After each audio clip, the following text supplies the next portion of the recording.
Napoléon au passage des Alpes. Sur ces rochers, au front élancé dans la nuit, à la crinière blanche, à la tête chenue, au flanc noir et baigné par des flots de brouillard, sur ces monts, éternel nourricier des orages, passent les nuages, et que le Très-Haut seul domine d'un regard. Des régiments marchaient en ordre de bataille, et portaient dans leurs flancs la guerre et la mitraille. Même l'on aurait dit qu'escaladant le ciel, ils allaient de nouveau pour lui ravir la foudre, et que les monts en poudre crouleraient sous leurs coups, ou ceux de l'Éternel. Tête de ce grand corps, Bonaparte, en silence, planait comme un vautour sur l'horizon immense. De l'Europe à ses pieds, il se croyait le roi. Il disait plein d'orgueil: ces rochers sont mon trône, le ciel est ma couronne, le monde est marchepied que je foule sous moi. Pour mieux jouer en paix de sa fierté profonde, il voulut bivouaquer sur la tête du monde, et baissant son front pâle et croisant ses deux bras, il se mit à rêver qu'au sommet de la Corse, aigle essayant sa force, il avait mesuré l'univers en 3 pas. Mais relevant les yeux, il vit dans un nuage, devant lui se dresser une funèbre image. Son teint était noirci du soleil africain. Ses longs cheveux flottaient sous son casque barbare, et la fortune avare ne laissait aux guerriers qu'une bague à la main.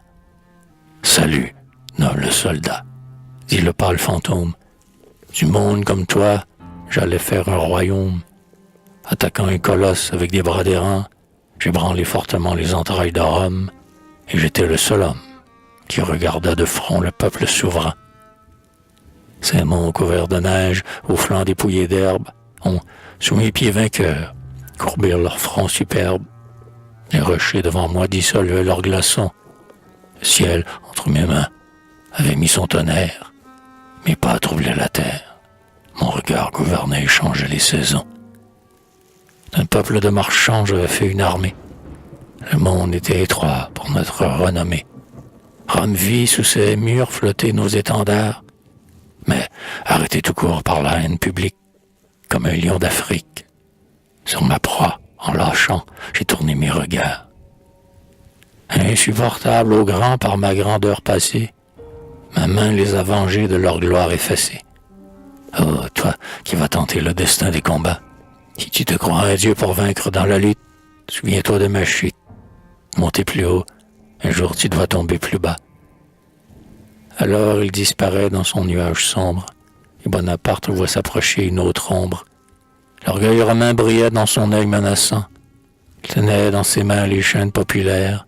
Ses membres consulaires rougissaient sous la pourpre et sous son propre sang. Salut, soldat heureux, qui forge ta couronne. Moi je suis ton égal. Ce que le sort te donne, il me l'avait promis. Je n'avais plus qu'un pas pour, avec mes 2 mains, prendre le diadème. J'étais au rang suprême, mais la fortune alors dit: je ne le veux pas. Comme toi, j'ai franchi ces montagnes géantes. J'ai vu Rome à mes pieds, ces cités béantes. J'ai de mes bras puissants étreint la liberté. Mais elle, dans mon sein, enfonça son épée, et près du grand Pompée, j'ai dû pouvoir humain montrer la vanité. Comme moi, tu régis un peuple qui fut libre. Tu tomberas de haut si tu perds l'équilibre. Prends garde, en l'usurpant, d'abuser du pouvoir. Ne laisse pas du front tomber ton diadème, car tu choirais toi-même. Adieu, dans 19 ans je viendrai te revoir.